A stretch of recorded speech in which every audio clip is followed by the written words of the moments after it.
February 26, 1944, 0925 hours. A 500-pound bomb punches through the USS Grayback's pressure hull, flooding her forward compartments. She should have sunk immediately, but forensic evidence from her wreck site tells a different story.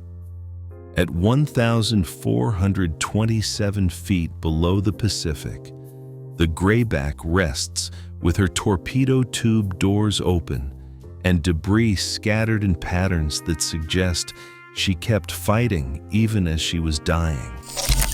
Her 76 crew members had less than 3 minutes between the bomb hit and final submersion, but somehow they managed to fire one last shot. When the Lost 52 Project's remotely operated vehicles surveyed the wreck in 2019, they found something that changed our understanding of submarine warfare. Blast patterns on the seafloor that could only come from an underwater torpedo detonation. Did the Grayback's final torpedo find its target? What Japanese vessel took that last desperate shot and never reported the damage? And what does the submarine's final position reveal about the secret mission that put her in those deadly waters? The USS Grayback story begins in the shipyards of Groton, Connecticut. On June 31, 1940, as Europe was already engulfed in flames, the Electric Boat Company laid down the keel of what would become one of America's deadliest submarines. She was a marvel of engineering, a Tambour-class boat stretching 307 feet from bow to stern, armed with 10 torpedo tubes and carrying 24 Mark XIV torpedoes, each packed with over 500 pounds of TNT. When she was commissioned on June 30, 1941, under Lieutenant Willard A. Saunders, no one could have predicted the remarkable combat record she would achieve. But first, she needed to survive the opening salvos of a war America had not yet joined. The Grayback was barely 6 months into her service when Pearl Harbor was attacked. Within weeks, she was racing across the Pacific, hunting for Japanese targets. Her crew of 80 men, mostly young sailors in their early 20s, would soon earn a reputation as one of the most aggressive submarine crews in the Pacific. By the time Lieutenant Commander John Anderson Moore took command for her later war patrols, Grayback had already proven herself a lethal predator. But it was under Moore's command that she would truly earn her nickname, the Gray Ghost of the Pacific. From 1942 to early 1944, Grayback conducted 9 successful war patrols, striking fear into Japanese shipping lanes. Her tactics were bold, sometimes reckless. Moore would often surface his boat in daylight, a dangerous gambit that, nevertheless, this allowed him to chase down targets that might otherwise escape. The numbers tell the story of her success. 14 Japanese vessels confirmed sunk, including an Imperial Japanese Navy submarine named I-18.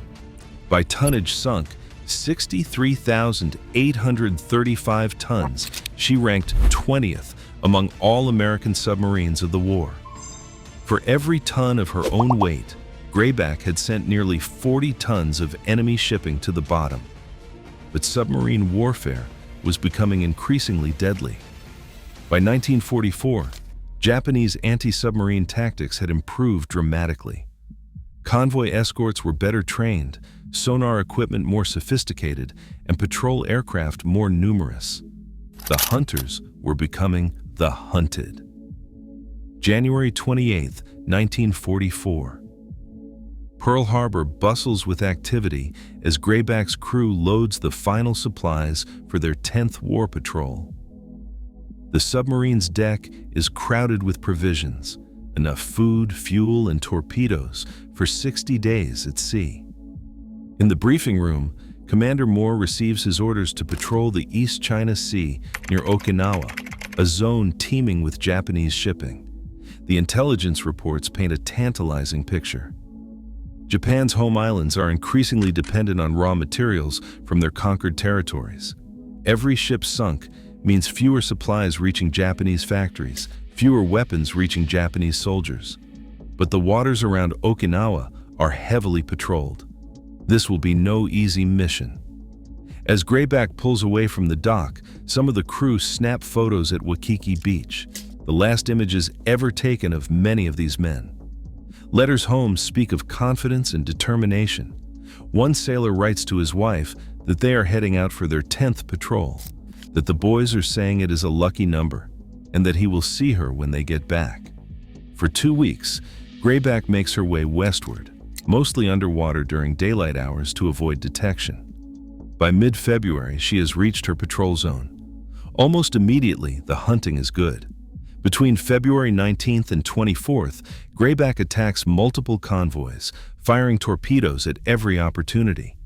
On February 24th, she radios Pearl Harbor with exhilarating news.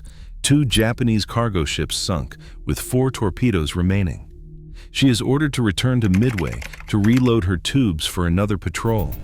But Greyback would never make that rendezvous. What happened next has been pieced together from Japanese naval records, only fully understood decades later. On February 26, 1944, Greyback was cruising on the surface about 50 miles south of Okinawa. Perhaps her batteries needed charging, or maybe Commander Moore was seeking targets. Whatever the reason, it placed the submarine in terrible danger. A Japanese Nakajima B-5 Kate bomber on patrol spotted the distinctive wake of a submarine on the surface. The pilot seized his opportunity, diving toward the vulnerable target. At 9:25 hours, the bomber released a single 500-pound bomb. It was a direct hit, striking just aft of Greyback's conning tower. The explosion tore through the pressure hull, causing catastrophic flooding. According to Japanese reports, the submarine exploded and sank immediately. But the wreck tells a different, more heroic story. When the 500-pound bomb punched through Greyback's hull, it should have been the end. Seawater rushed in at thousands of gallons per second. The electrical systems shorted out, plunging sections of the boat into darkness. Men scrambled through the passageways, desperately trying to seal watertight doors as the submarine began to tilt. In the control room, Commander Moore faced the most terrible decision any submarine captain can face. The boat was mortally wounded, taking on water faster than the pumps could expel it. The bow was already angling downward. There was no hope of surfacing again or limping home, but Moore and his crew were not ready to die without a fight. Remarkably, forensic evidence from the wreck site suggests that in those final desperate minutes as Greyback began her final descent, her crew managed to fire torpedo tube number 6. The tube was discharged as the submarine slipped under. The door was found open, the torpedo clearly launched. 200 yards from the main wreckage, ROV footage revealed a blast crater on the seafloor, evidence of a torpedo detonation. What was their target? Japanese records offer a tantalizing clue. A patrol vessel in the same area reported equipment failure and minor flooding on the same day. The damage was not catastrophic, but it required repairs when the vessel returned to port. Was this Greyback's final victim? The chronology suggests an extraordinary sequence of events. After the bomb hit, Greyback began sinking, but remained operational enough for the crew to spot an enemy vessel, possibly one of the ships that had been called in to finish off the damaged submarine. With the boat flooding around them, the torpedo room crew loaded the tube, while the fire control team calculated a firing solution, all in the knowledge that these would be their final actions on Earth. Moore gave the order to fire, and the torpedo streaked away from the dying submarine. As Greyback slipped beneath the waves, her final torpedo found its mark. Not a kill shot, perhaps, but a defiant last blow against the enemy. Then, trailing bubbles and oil, the submarine plunged toward the bottom, 1,427 feet below. The pressure hull, already damaged, finally collapsed under the immense pressure of the deep, instantly ending the lives of all 80 men aboard. The Japanese ships above, seeing the oil slick spread across the surface, dropped depth charges to ensure the submarine's destruction. But their efforts were unnecessary. Greyback was already gone, taking her crew and the story of their final brave act with her to the ocean floor. For weeks, then months, the Navy waited for Greyback to report. She was due back at Midway by March 7th. When she failed to appear, she was officially listed as overdue and presumed lost. Back home, 80 families received the dreaded telegrams informing them that their sons, husbands, and fathers were missing in action. After the war ended, the Navy attempted to determine the fates of all submarines lost during the conflict. Japanese combat records were translated, but a single-digit error in the coordinates of Greyback's sinking location placed. The search area was nearly 100 miles from the actual wreck site. For 75 years, attempts to locate the submarine failed. Greyback had vanished into the vastness of the Pacific. The families of the crew lived with uncertainty. Memorial services were held without bodies to bury. Children grew up knowing their fathers only through photographs and stories. Some children had never even met their fathers, born while they were away at sea. As decades passed, the hope of finding the submarine faded. The error in Greyback's location remained uncorrected in official records until 2018, when a Japanese researcher named Yutaka Iwasaki made a critical discovery. While examining original Imperial Japanese Navy documents at the naval base in Sasebo, he found records of the attack on Greyback. Crucially, he realized that the coordinates had been mistranslated by one digit when American researchers examined the records in 1949. This seemingly minor clerical error had placed the search area 100 nautical miles from where Greyback actually rested. Armed with this new information, the hunt for the lost submarine could finally begin in earnest. Enter Tim Taylor and the Lost 52 project. Since 2010, Taylor had been on a mission to locate all 52 American submarines lost during World War II. Using cutting-edge underwater technology, autonomous underwater vehicles equipped with advanced sonar, remotely operated vehicles with high-definition cameras, and sophisticated mapping systems, Taylor and his team had already located several lost submarines. In June 2019, with the corrected coordinates provided by Iwasaki, Taylor's team began searching the waters south of Okinawa. The ocean floor here is a complex terrain of ridges and valleys, 1,400 feet below the surface, a challenging environment for any search operation. For days, the team scanned the seafloor with sonar, looking for any anomaly that might indicate a submarine wreck. They were about to end the mission when a technician spotted something unusual in the data from their last autonomous underwater vehicle run. The next day, they sent down a remotely operated vehicle equipped with cameras to investigate. As the underwater robot approached the anomaly, the ghostly outline of a submarine emerged from the darkness. Then, as the camera panned across the bow, there it was, a nameplate reading USS Grayback. After 75 years, the gray ghost had finally been found. The footage revealed a wreck largely intact, but bearing the clear signs of that final battle.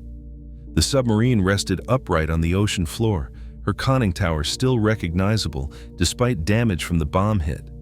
Most tellingly, her forward section showed significant damage, with the bow broken off and lying at an angle. But it was the open torpedo tube door and the nearby blast crater that told the most remarkable story. Here was physical evidence that Greyback's crew had indeed fired a final torpedo as their boat sank beneath them. The Japanese records of equipment failure on a patrol vessel suddenly made sense. It was Greyback's last victim, a ship that had survived but been damaged enough to require repairs.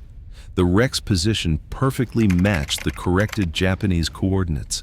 Greyback had been exactly where the Japanese record said she was. It was only the mistranslation that had kept her hidden for so long. On November 10, 2019, the U.S. Navy officially announced the discovery of USS Grayback. For the families of the 80 men lost with the submarine, the news brought a complex mixture of emotions. Grief renewed, but also a sense of closure that had been denied them for 75 years. Gloria Herney, whose uncle Raymond Parks had been an electrician's mate first class aboard Greyback, expressed what many families felt. The discovery reopened old grief, but it also brought a measure of closure after 3/4 of a century. It said these ships are known only to God, but now we know where the Greyback is. Kathy Taylor, whose uncle and godfather, John Patrick King, served as an electrician's mate 3rd class on the Submarine, had kept her promise made as a little girl to keep her uncle's memory alive. When she learned of the discovery, she said, "I committed from the very beginning, when I was a little girl, that I was going to find him or follow him or keep his memory alive, whatever I could do." Beyond bringing closure to families, the discovery of Greyback has added a new chapter to our understanding of submarine warfare. The physical evidence of that final torpedo shot reveals something profound about the courage and determination of submarine crews. Even in their final moments, facing certain death, the men of Greyback continued to fight. The submarine now rests as an underwater war memorial, protected under international law. Her exact location is kept confidential to prevent disturbance, allowing her to remain an eternal tomb for her brave crew. The site is visited only by official Navy expeditions, which occasionally place commemorative wreaths in honor of the fallen. For the U.S. Submarine Veterans of World War II, an organization that once boasted thousands of members but now dwindles as veterans pass away, the discovery of Greyback represents a special kind of vindication. Their motto, "We shall never forget," has been honored by this discovery. The submarine and her crew have been found, remembered, and honored. The legacy of USS Grayback extends beyond her remarkable combat record. Her final battle, the defiant torpedo shot as the boat sank, embodies the indomitable spirit of the submarine service. As Rear Admiral Blake Converse, commander of the submarine force, U.S. Pacific Fleet, said upon the announcement of Greyback's discovery, "Those selfless and committed submarine sailors left a legacy of courage that we strive to attain every single day as we prepare the next generation of U.S. Navy submariners." Today, at 1,427 feet below the Pacific, USS Grayback remains on eternal patrol, a silent sentinel to courage, sacrifice, and the extraordinary resilience of the human spirit, even in the face of death. The mystery of her final moments has been solved, her last defiant act documented. After 75 years of silence, the gray ghost of the Pacific has finally told her story. To learn more about the brave submariners of World War II and the ongoing discoveries of the Lost 52 project, hit the subscribe button and join us at Ocean Attacks. Each week, we bring you the untold stories of naval warfare and underwater exploration that are changing how we understand history. Don't forget to hit the notification bell so you never miss our latest discoveries from the depths. Thanks for watching. We will see you in the deep.